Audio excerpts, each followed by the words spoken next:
Daily Devotionals with open hearts and open minds.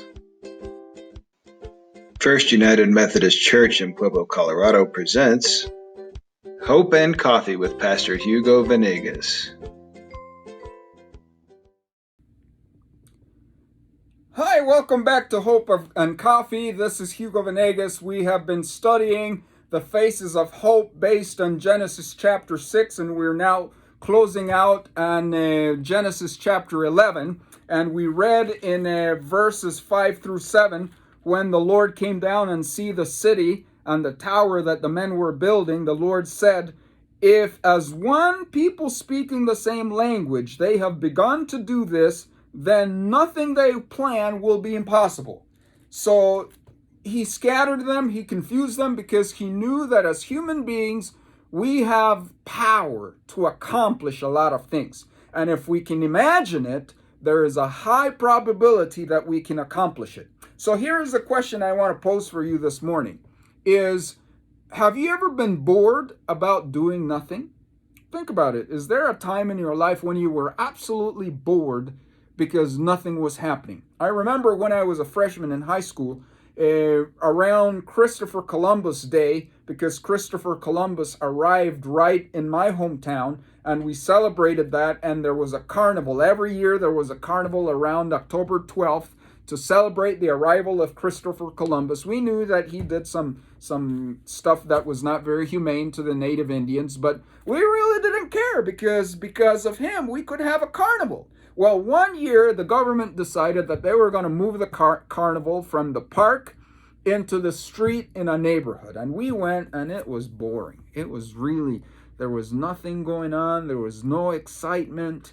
And we were just bored out of our heads. And I said to some of my buddies, "Hey, why don't we fake a fight? Why don't we fake a fight and start a riot? We need to have some fun here." So then we started fighting, and people started gathering, and the crowd started gathering, and then someone jumped on my back who was not one of my friends, and I hit him, and then another friend hit another friend, and pretty soon we had a whole riot going on in the carnival and brought some excitement. And have you ever been bored? Have you ever been, I don't have much to do, I need something to do? Well, here is a story. I'm going to tell you a story. And it's the story of Jonathan, the son of King Saul. He was bored out of his head. And if you go to 1 Samuel, you can pause and go to 1 Samuel chapter 14, verses 1 through 15. And I'm going to read this story and see how bored Saul was.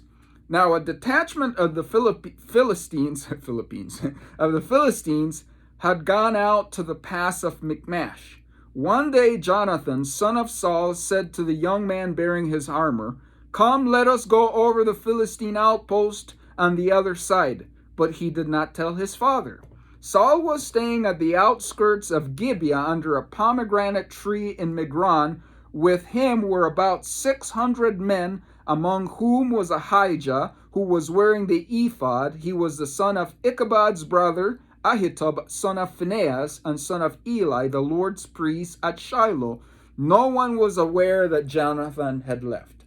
So here is King Saul with 600 fighting men. They're at the outskirts of Michmash, and they're trying to fight against the Philistine troops. Their Philistines had rebels stationed in the high country, but they were sitting around not doing anything. They didn't want to go up in the high country and attack these outposts of Philistine warriors. Jonathan is bored out of his mind, and he said to his armor bearer, hey, let's just go out and see what kind of trouble we can start up with the Philistines. My dad is just here. He's with the priest and the 600 men, and man, they don't have a heart. They don't have a heart. They're just sitting around doing nothing. And Jonathan is like, just took his armor bearer. Now look at verse 4. This gets good. On each side of the pass that Jonathan intended to cross to reach the Philistines' outpost was a cliff. One was called Bozez and the other Sennet. One cliff stood to the north toward Michmash, and the other to the south toward Geba. Jonathan said to his young armor-bearer, "Come, let us go over to the outpost of those uncircumcised fellows. Perhaps the Lord will act on our behalf.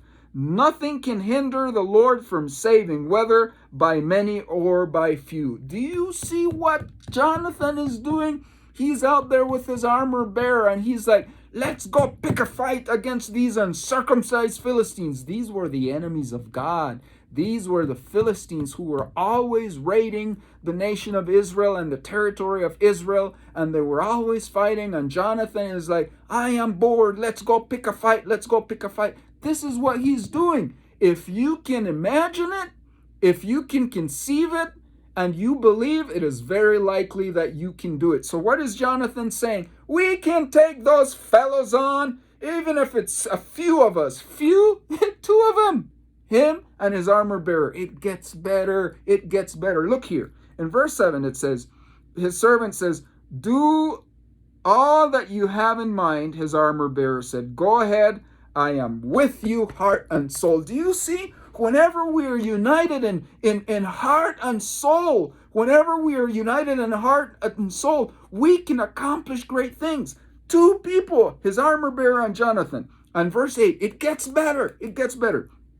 Jonathan said, come, then, we will go across over toward the men and let them see us. If they say to us, wait there until we come down to you, then we will know. And he goes, if they say to us, come on up, we will climb up, because this will be a sign that the Lord has given them into our hands. Do you see what he's saying? Now, if they come down to us, if they come down from the hill towards us, we're going to run away. All right? So they have the advantage that they can run away while they come down. He says, but if they say to us, come on up, whoever has the high terrain in military strategy, they have the advantage. And what Jonathan is saying, if they say, come on up, we are at a disadvantage, which means that God is going to help us. And if they say, come on up, we're going to go up. And they say, you Israelites, come on up so that we can beat you up. And Jonathan goes, oh my goodness, God is with us. And Jonathan and his armor bearer climbed up. And it says that God confused them. And they killed about 20 men. And the havoc broke out. And then Jonathan heard that there was a fight in the hills. And he's like, who is missing? Who is missing? Who was missing? The one who was bored and saying, these are the enemies of God. It's time to pick a fight. And they defeated the Philistines that day, because one man conceived and imagined that God could defeat the enemy by few. Two of them took on the Philistine garrison. And what is the power of intention?